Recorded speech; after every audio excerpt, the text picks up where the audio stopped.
Here at Keynes University College, students are being lent a helping hand. I'm standing in front of what has been a thorn in the side for almost every... With the lack of green bins on the curb, waste diversion remains an unsolved issue. Journalism has always been an industry that's known for being busy. Late nights, early mornings, and a tougher work-life balance.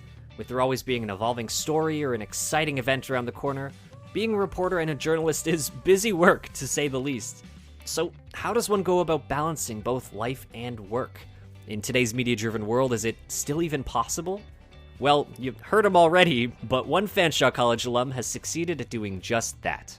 Andrew Graham, who graduated from the dual media theory and production program between Western University and Fanshawe College, is currently working for Global News here in London, Ontario, as one of their multimedia journalists. And where most aspiring journalists really struggle once they hit the field in terms of balancing their personal lives and their work, Andrew started to learn those lessons while he was still in college. When I was at school, I really didn't have any boundaries for myself whatsoever. I would really just dig myself into the work and kind of let it bleed over into outside of class or outside of my shifts and everything. And it took me a while to really get a sense for how unhealthy that can be.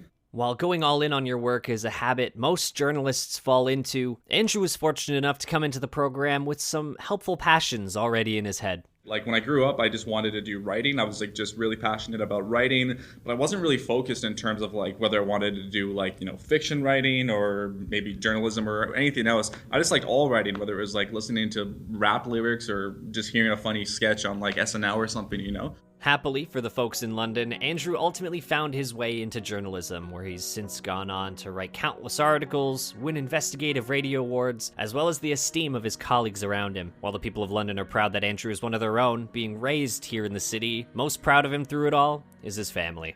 I have my mom and my dad and my two brothers, and yeah, they've always supported me in my journey for news. My mom's always listening to the radio, even though she hates the news. She doesn't like the news; it makes her stressed. But she'll still listen to my radio station. I tell her, "Mom, you don't have to do this. If it's stressing you out, you're good." But it's really funny to see. While his family supported his journey, Andrew's friend Sophia was actually on the road with him, going to the same high school and attending the program alongside him. Sophia knows about Andrew's passions firsthand.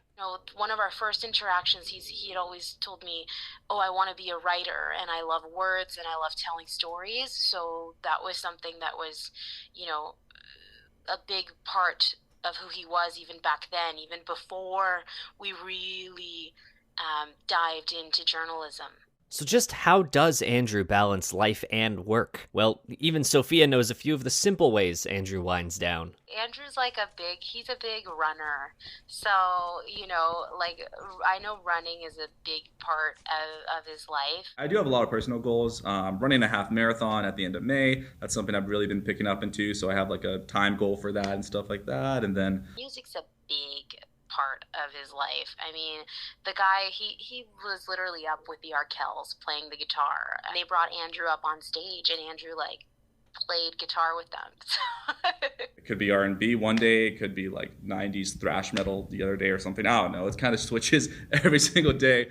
So put all that together, a passion for the work, a good support system behind him, and keeping up with what he loves. All are just a few of the ways Andrew Graham has so successfully balanced life and work, as well as become one of London's most respected and premier journalists along the way. And being just 26 years old, he's only just getting started. For XFM News, I'm Justin Koehler.